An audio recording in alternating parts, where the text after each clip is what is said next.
ओम नमो भगवते वासुदेवाय नमः। श्रीमद् भागवत पुराण की कथा, द्वितीय स्कंद। भगवान की लीला अवतारों की कथा सुनते हैं आगे। ब्रह्मा जी कहते हैं, अनंत भगवान ने प्रलय के जल में डूबी हुई पृथ्वी का उद्धार करने के लिए समस्त यज्ञमय वराह शरीर ग्रहण किया था। आदि दैत्य हिरण्यक्ष जल के अंदर ही लड़ने के लिए उनके सामने आया। जैसे इंद्र ने अपने वज्र से पर्वतों के पंख काट डाले थे, वैसे ही वराह भगवान ने अपनी दाढ़ों से उसके टुकड़े टुकड़े कर दिए। फिर उन्हीं प्रभु ने रुचि नामक प्रजापति की पत्नी आकुति के गर्भ से शिव यज्ञ के रूप में अवतार ग्रहण किया। उस अवतार में उन्होंने दक्षिणा नाम की पत्नी से सुयम नाम के देवताओं को उत्पन्न किया और तीनों लोकों के बड़े बड़े संकट हर लिए। इसी से स्वयंभू मनु ने उन्हें हरि के नाम से पुकारा। नारद करदम प्रजापति के घर देवहूति के गर्भ से 9 बहनों के साथ भगवान ने कपिल के रूप में अवतार ग्रहण किया। उन्होंने अपनी माता को उस आत्मज्ञान का उपदेश किया जिससे वे इसी जन्म में अपने हृदय के संपूर्ण मल, तीनों गुणों की आसक्ति का सारा कीचड़ धोकर कपिल भगवान के वास्तविक स्वरूप को प्राप्त हो गई। महर्षि अत्रि भगवान को पुत्र रूप में प्राप्त करना चाहते थे। उन पर प्रसन्न होकर भगवान ने उनसे एक दिन कहा कि मैंने अपने आप को तुम्हें दे दिया। इसी से अवतार लेने पर भगवान का नाम दत्तात्रेय पड़ा। उनके चरण कमलों के पराग से अपने शरीर को पवित्र करके राजा यदु और शस्त्रार्जुन आदि ने योग की भोग और मोक्ष दोनों ही सिद्धियां प्राप्त की। नारद, उस सृष्टि के प्रारंभ में मैंने विविध लोकों को रचने की इच्छा से तपस्या की। मेरे उस अखंड तप से प्रसन्न होकर उन्होंने तप अर्थ वाले सन नाम से युक्त होकर सनक, सननंदन, सनातन और सनत कुमार के रूप में अवतार ग्रहण किया। इस अवतार में उन्होंने प्रलय के कारण पहले कल्प के भूले हुए आत्मज्ञान का ऋषियों के प्रति यथावत उपदेश किया, जिससे उन लोगों ने तत्काल परम तत्व का अपने हृदय में साक्षात्कार कर लिया। धर्म की पत्नी दश कन्या मूर्ति के गर्भ से वे नर नारायण के रूप में प्रकट हुए। उनकी तपस्या का प्रभाव उन्हीं के जैसा है।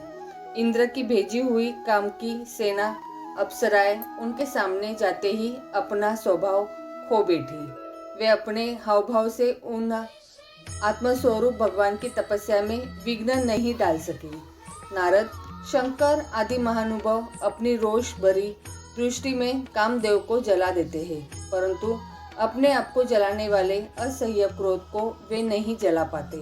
वही क्रोध नर नारायण के निर्मल हृदय में प्रवेश करने पहले ही डर के मारे कांप जाते हैं। फिर भला उनके हृदय में काम का प्रवेश तो हो ही कैसे सकता है। अपने पिता राजा उत्तानपाद के पास बैठे हुए 5 वर्ष के बालक ध्रुव को उनकी सौतेली माता सुरुचि ने अपने वचन बाणों से बेध दिया था। इतनी छोटी अवस्था होने पर भी वे उस ग्लानि से तपस्या करने के लिए वन में चले गए। उनकी प्रार्थना से प्रसन्न होकर भगवान प्रकट हुए और उन्होंने ध्रुव को ध्रुव पद का वरदान दिया। आज भी ध्रुव के ऊपर नीचे प्रदक्षिणा करते हुए दिव्य महर्षिगण उनकी स्तुति करते रहते हैं। कुमार गमन, उनवेनका, वैश्वर्या और पौरुष ब्राह्मणों के ओंकार रूपी व्रत से जलकर भस्म हो गया। वह नरक में गिरने लगा। ऋषियों की प्रार्थना पर भगवान ने उसके शरीर मंथन से पृथु के रूप में अवतार धारण कर उसे नरकों से उबारा और इस प्रकार पुत्र शब्दों को चरितार्थ किया। उसी अवतार में पृथ्वी को गाय बनाकर उन्होंने उससे जगत के लिए समस्त औषधियों का दोहन किया। राजा नाभि की पत्नी सुदेवी के गर्भ से भगवान ने ऋषभ देव के रूप में जन्म लिया। इस अवतार में समस्त आसक्तियों से रहित रहकर अपने इंद्रियों और मन को अत्यंत शांत करके एवं अपने स्वरूप में स्थित होकर समदर्शी के रूप में उन्होंने जड़ों की भांति योगचर्या का आचरण किया। इस स्थिति को महर्षि लोग परमहंस पद अथवा अवधूताचर्य कहते हैं। इसके बाद स्वयं उन्हीं यज्ञ पुरुष ने मेरे यज्ञ से स्वर्ण के समान कांति वाले हयग्रीव के रूप में अवतार ग्रहण किया। भगवान का वह विग्रह वेदमय, यज्ञमय और सर्वदेवमय है। उन्हीं की नासिका से श्वास के रूप में वेदवाणी प्रकट हुई। चाशुक मंत्वतर के अंत में भावी मनु सत्यव्रत ने मत्स्य रूप में भगवान को प्राप्त किया था।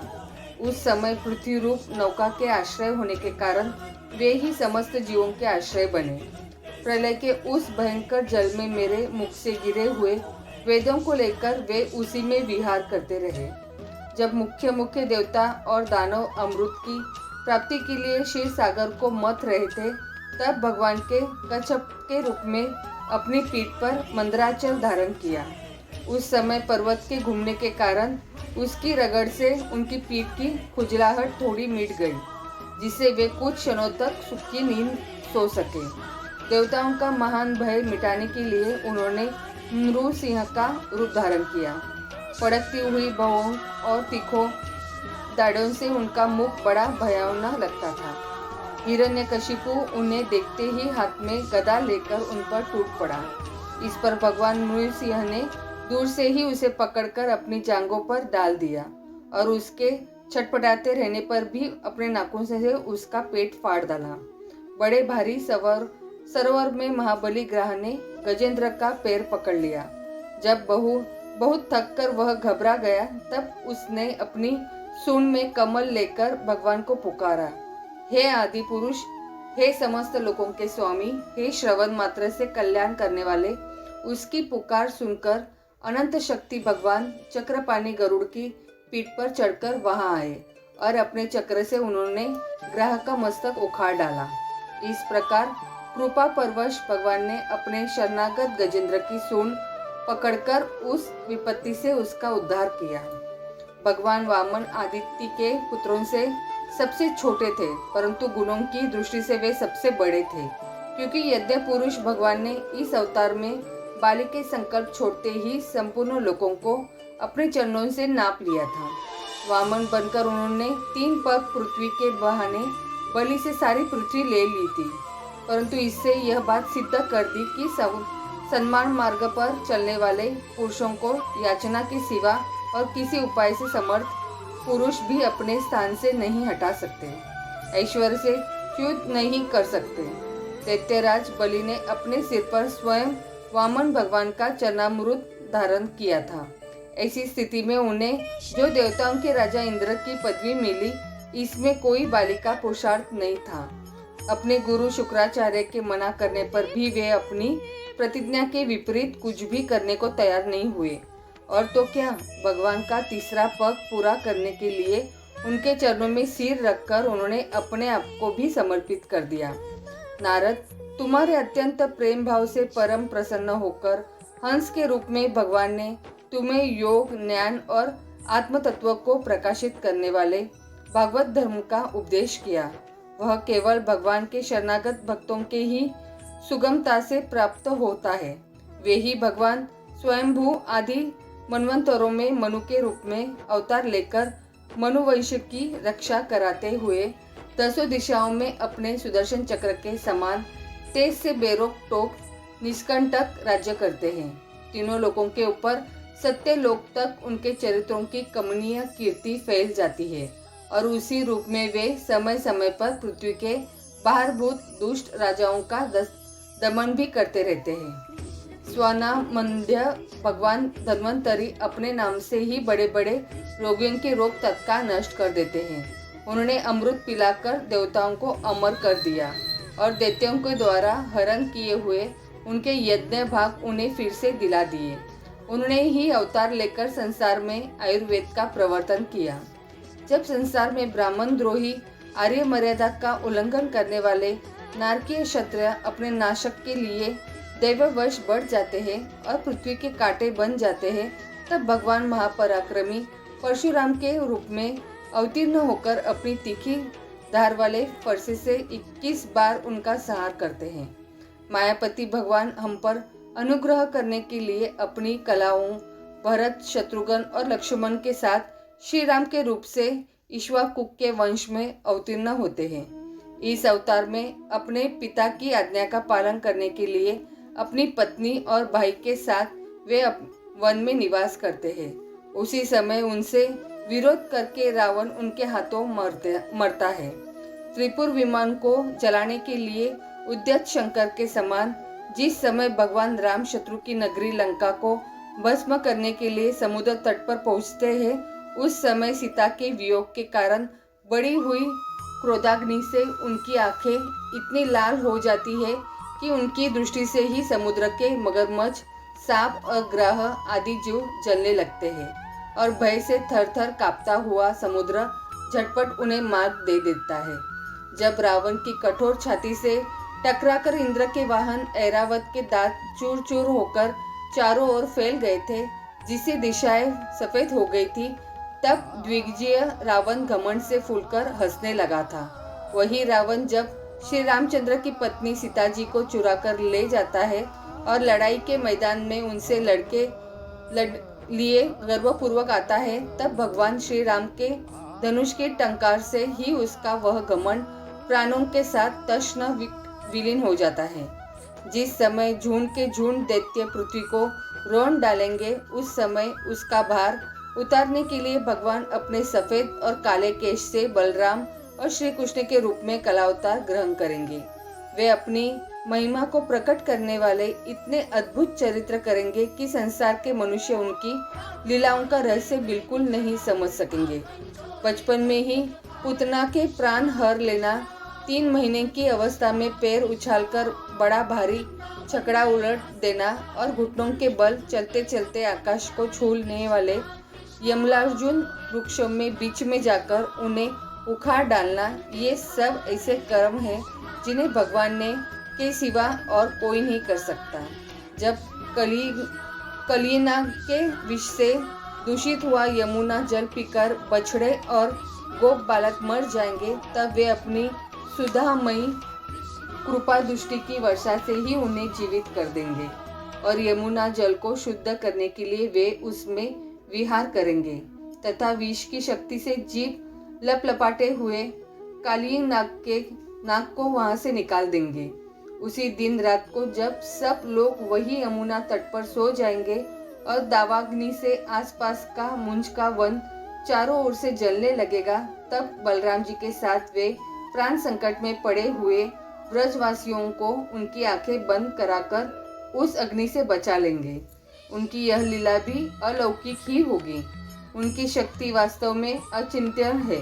उनकी माता उन्हें बांधने के लिए जो जो रस्सी लाएगी वही उनके उदर में पूरी नहीं पड़ेगी, 2 अंगुल छोटी ही रह जाएगी तथा जिम्भाई लेते हुए समय श्री कृष्ण के मुंह में 14 भुवन देखकर पहले तो यशोदा भयभीत हो जाएंगी, परंतु फिर वे संभल जाएंगी। वे नंद बाबा को अजगर के भय से और वरुण के पास से छुड़ाएंगे।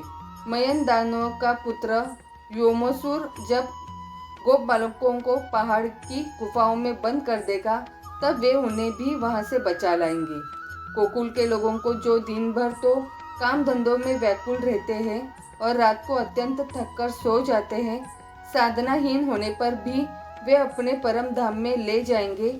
निष्पाप नारद जब श्री कृष्ण की सलाह से गोपाल लोग इंद्र का यज्ञ बंद कर देंगे, तब इंद्र वज्र भूमि का नाश करने के लिए चारों ओर से मूसलधार वर्षा करने लगेंगे। उससे उनकी तथा उनके पशुओं की रक्षा करने के लिए भगवान कृपा परवश हो 7 वर्ष की अवस्था में ही 7 दिनों तक गोवर्धन पर्वत को एक ही हाथ से छत्रक पुष्प की तरह खेल खेल में ही धारण किए रहेंगे। वृंदावन में विहार करते हुए रास करने की इच्छा से वे रात के समय जब चंद्रमा की उज्जवल चांदनी चारों ओर छिटक रही होगी, अपनी बांसुरी पर मधुर संगीत की लंबी तान छेड़ेंगे। उससे प्रेम विवश होकर आई हुई गोपियों को जब कुबेर का सेवक शंखचूड़ हरण करेगा, तब वे उसका सिर उतार लेंगे। और भी बहुत से प्रलंबासुर, धेनुकासुर, बकासुर, केशी, अरिष्टासुर आदि दैत्य, चाणूर आदि पहलवान, कुवलयापीड़ हाथी, कंस, कालयवन, भौमासुर, मिथ्या वासुदेव, शाल्व, द्विग्ध, वानर, बलवल, दंतवक्त्र, राजा नग्नजित के 7 बैल, शंबासुर, विदुरथ और रुक्मी आदि तथा काम्बोज, मत्स्य, कुरु, केकय और सुरुंजय आदि देशों के राजा लोग एवं जो भी योद्धा धनुष धारण करके युद्ध के मैदान में सामने आएंगे, वे सब बलराम, भीमसेन और अर्जुन आदि नामों की आड़ में स्वयं भगवान के द्वारा मारे जाकर उन्हीं के धाम में चले जाएंगे। समय के फेर से लोगों की समझ कम हो जाती है, आयु भी कम होने लगती है। उस समय जब भगवान के देखते ही कि अब ये लोग मेरे तत्व के बतलाने वाली वेदवाणी को समझने में असमर्थ होते जा रहे हैं, तब प्रत्येक कल्प में सत्यवती के गर्भ से व्यास के रूप में प्रकट होकर वे वेद रूपी वृक्ष का विभिन्न शाखाओं के रूप में विभाजन कर देते हैं। देवताओं के शत्रु दैत्य लोग भी वेद मार्ग का सहारा लेकर मैदावन के बनाए हुए अदृश्य वेग वाले नगरों में रहकर लोगों का सत्यानाश करने लगेंगे। तब भगवान लोगों की बुद्धि में मोह और अत्यंत लोभ उत्पन्न करने वाला वेश धारण करके बुद्ध के रूप में बहुत से उपधर्मों का उपदेश करेंगे। कलयुग के अंत में जब सत्पुरुषों के घर भी भगवान की कथा होने में बाधा पड़ने लगेगी, ब्राह्मण, क्षत्रिय तथा वैश्य, पाखंडी और शूद्र राजा हो जाएंगे। यहाँ तक कि कहीं भी स्वाहा, स्वधा और वषटकार भी की ध्वनि देवता पितरों के यज्ञ श्राद्ध की बात तक नहीं सुनाई दे पड़ेगी। तब कलयुग का शासन करने के लिए भगवान कल की अवतार ग्रहण करेंगे।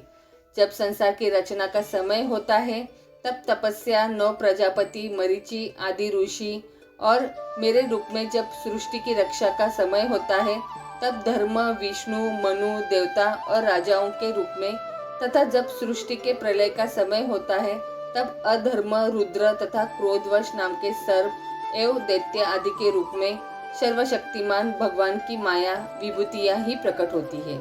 अपनी प्रतिभा के बल से पृथ्वी के एक एक धूलि कण को गिन चुकने पर भी जगत में ऐसा कौन पुरुष है जो भगवान की शक्तियों की गणना कर सके। जब वे त्रिविक्रम अवतार लेकर त्रिलोकों को नाप रहे थे, उस समय उनके चरणों के अदम्य वेग से प्रकृति रूप अनंतमय आवरण से लेकर सत्यलोक तक सारा ब्रह्मांड कांपने लगा था। तब उन्होंने ही अपनी शक्ति से उसे स्थिर किया था। समस्त सृष्टि की रचना और संहार करने वाली माया उनकी एक शक्ति है। ऐसी अनंत शक्तियों के आश्रय करने उनके स्वरूप को न मैं जानता हूँ और न वे तुम्हारे बड़े भाई सनकादि ही। फिर दूसरों का तो कहना ही क्या है। आदिदेव भगवान शेष सहस्त्र मुख से उनके गुणों का गायन करते आ रहे, परंतु वे अब भी उसके अनंत की कल्पना नहीं कर सके। जो निष्कपट भाव से अपना सर्वस्व और अपने आप को भी उनके चरण कमलों में निछावर कर देते हैं, उन पर वे अनंत भगवान स्वयं ही अपनी ओर से दया करते हैं और उनकी दया के पात्र ही उनकी दुस्तर माया का स्वरूप जानते हैं और उसके पार पा जाते हैं। वास्तव में ऐसे पुरुष ही कुत्ते और सियारों के कले वारूप अपने और पुत्रादि शरीर में यह मैं हूँ और यह मेरा है ऐसा भाव नहीं करते। प्यारे नारद, परम पुरुष की उस योग माया को मैं जानता हूँ तथा तुम लोग भगवान शंकर, दैत्य कुलभूषण, प्रहलाद, शत्रुपा, मनुपुत्र, प्रियव्रत आदि प्राचीन बरी, रुभु और ध्रुव भी जानते हैं। इनके सिवा विश्वाकु, पुरुरुवा, मुचुकंड, जनक, गाधी, रघु, अम्बिरश, सगर, गय, ययाति आदि तथा मांधाता, अलर्क, शंतधवा, अनु, रंतिदेव, भीष्म, बलि, अमूर्तय, दिलीप, सौभारी, उत्तंग, शिबी, देवल, पिपललाद, सारस्वत, उद्धव, पराशर, भूरिसेन एवं विभीषण, हनुमान, शुभदेव, अर्जुन, अरिष्टघेन, विदुर और शूद्रदेव आदि महात्मा भी जानते हैं, जिन्हें भगवान के प्रेमी भक्तों का सब स्वभाव बनाने की शिक्षा मिली है। वे स्त्री, शूद्र, हून, भील और पाप के कारण पशु पक्षी आदि योनियों में रहने वाले भी भगवान की माया का रहस्य जान जाते हैं और इस संसार सागर से सदा के लिए पार हो जाते हैं। फिर जो लोग वैदिक सदाचार का पालन करते हैं, उनके संबंध में तो कहना ही क्या है। परमात्मा का वास्तविक स्वरूप एक रस, शांत, अभय एवं केवल ज्ञान स्वरूप है। न उसमें माया का मल है और न तो उसके द्वारा रची हुई विषमताएं है। वह सत और असत दोनों से परे है। किसी भी वैदिक या लौकिक शब्द की वहां तक पहुंच नहीं है। अनेक प्रकार के साधनों से संपन्न होने वाले कर्मों का फल भी वहां तक नहीं पहुंच सकता, और तो क्या स्वयं माया भी उसके सामने नहीं जा पाती, लजाकर भाग खड़ी होती है। परम पुरुष भगवान का वही परम पंथ है।